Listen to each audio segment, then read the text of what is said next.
Hello guys, मेरा नाम है विजय और मैं काम करता हूँ क्रूज शिप पे। और आज मैं बताने जाने वाला हूँ मेरा टोटल प्रोसेस, जो मैंने यहाँ तक आने के लिए मैंने क्या क्या किया था, क्या क्या प्रोसेस फॉलो किए थे और कौन से डॉक्यूमेंट यूज़ किए थे, कौन सा कोर्स किया था, क्या इंटरव्यू में क्या हुआ था। सारी चीज़ें इस वीडियो में मैं आपको देने वाला हूँ।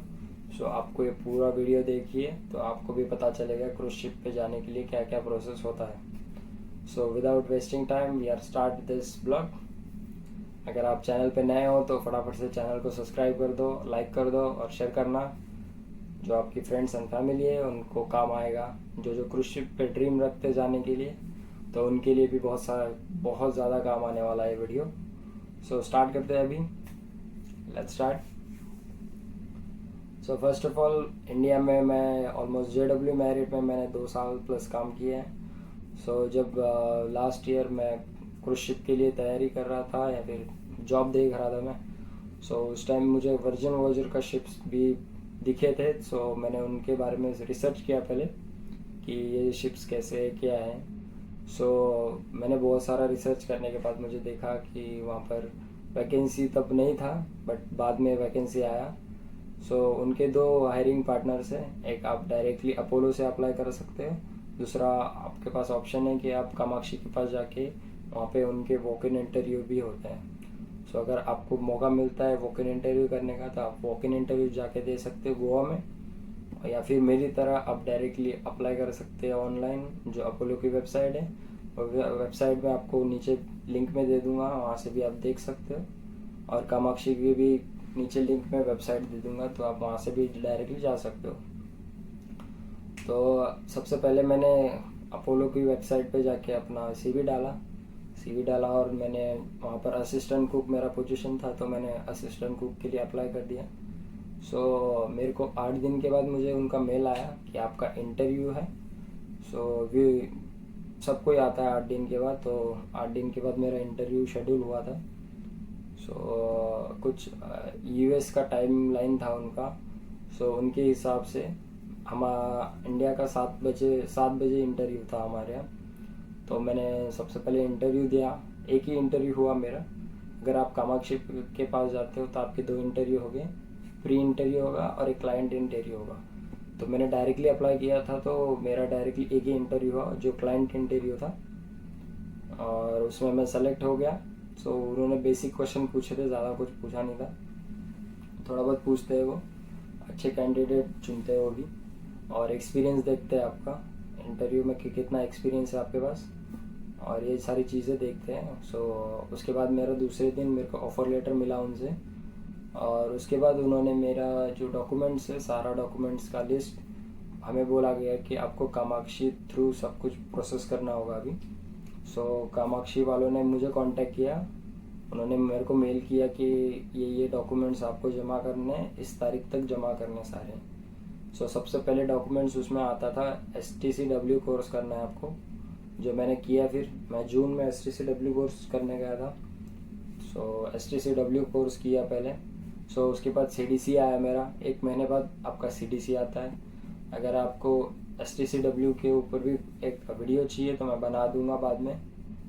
और 1 महीने बाद मेरा CDC भी आ गया। फिर उसके बाद SID होता है। पहले CDC आएगा आपका, फिर SID होता है। अगर आप STCW कोर्स करने जा रहे हो तो आपको पासपोर्ट मैंडेटरी है, तो आपको पासपोर्ट चाहिए आपके पास। अगर नहीं है तो फटाफट से बना लो, ये ज़रूरी है। विदाउट पासपोर्ट आप कहीं नहीं जा सकते। और फिर वो 15 दिन का कोर्स ख़त्म करने के बाद 1 महीने बाद मेरा CDC आ गया। उसके बाद फिर मैंने अप्लाई किया SID के लिए। और एक कोर्स आपको वर्जिन वॉयेजर्स में आने के लिए लगता है, वो है क्राउड मैनेजमेंट। मैंने जैसे मेरा STCW कोर्स ख़त्म हुआ था, उसके बाद मैंने क्राउड मैनेजमेंट किया। वो 3 दिन का कोर्स होता है, और ये सारे कोर्स आपको मुंबई में मिलेंगे, नवी मुंबई में। मैंने जहाँ से किया था वो गिरिक मरीटाइम एकेडमी था। अगर आप भी वहाँ से करोगे तो बेस्ट इंस्टीट्यूट है, रिकमेंड करता हूँ मैं। और उसके बाद फिर मैंने सारे डॉक्यूमेंट्स कामाक्षी को सेंड किए थे। उसके बाद मेरा वीज़ा इंटरव्यू उन्होंने शेड्यूल किया। वीज़ा इंटरव्यू का फ़ीस आपको भरना होता है, लाइक 16,000 प्लस होता है वो, 16,095 रुपीज़ ऐसा। और कामाक्षी उसका चार्जेस भी लेती है, 5,000 रुपये उसका चार्ज होता है। सो आपको कुल मिला के कम से कम 22,000 रुपये तक लग सकता है वीज़ा इंटरव्यू के लिए। और आप जैसे आपका सिलेक्शन हो जाता है आपको मेल करते हैं, वीज़ा इंटरव्यू का फीस स्ट्रक्चर वो भेजते हैं लोग। फिर वीज़ा इंटरव्यू में आपके दो इंटरव्यू होते हैं। फर्स्ट ऑफ ऑल एक यूएस असेंबली वालों के साथ होता है, वो जो कंसल्टेंट बैठा होता है आगे इंटरव्यू लेने वाला, वो लेता है। और दूसरा पहले दिन तो कुछ नहीं होता है उस दिन, बस आपका फ़ोटो खींचते हैं और कुछ नहीं होता है उस दिन, बस आपका रीचेक करते हैं सब सही है ठीक है, और आपका एक फ़ोटो खींच के आपको भेज देते हैं। फिर दूसरे दिन फिर आपको इंटरव्यू के लिए बुलाते हैं। तो इंटरव्यू के लिए लेट मत होना, सबसे इम्पोर्टेंट चीज़। अगर आपका इंटरव्यू 9 बजे है तो आप 7 बजे पहुंच जाओ, क्योंकि बहुत लंबी लाइन होती है उधर। और उसका कोई ऐसा है नहीं कि आप 9 बजे बुलाया था आप 9 बजे जाना। आप जल्दी जाओगे तो आपके लिए अच्छा है। और सबसे बेस्ट बताऊँ मैं तो खा के जाना कुछ ना कुछ, क्योंकि बहुत लंबा लाइन होता है तो आपको खाने के लिए कुछ मिलेगा नहीं। और किसी को साथ लेके जाओ, क्योंकि वहाँ पे बैग अलाउड नहीं है रखना, और ना फ़ोन रख सकते हो। तो आपको बस 3 डॉक्यूमेंट लेके जाना होता है आपका, एक कवर ले। सो वीज़ा आने के बाद मैंने वीज़ा अपनी कंपनी को जो कामाक्षी को भेजना था वो कामाक्षी को भेज दिया। फिर उनके बाद उन्होंने मेरा जो ज्वाइनिंग डेट है वो बताया मुझे कि ज्वाइनिंग डेट आपका ये है, इस तारीख से आप ज्वाइन करने वाले हो क्रूज शिप। सो ये पूरा डॉक्यूमेंट्स लगता है आपको पीछे, STCW को आपका मेन है। फिर वीज़ा आ जाना है, फिर वीज़ा के बाद आपको ज्वाइनिंग डेट आ जाएगा आपका।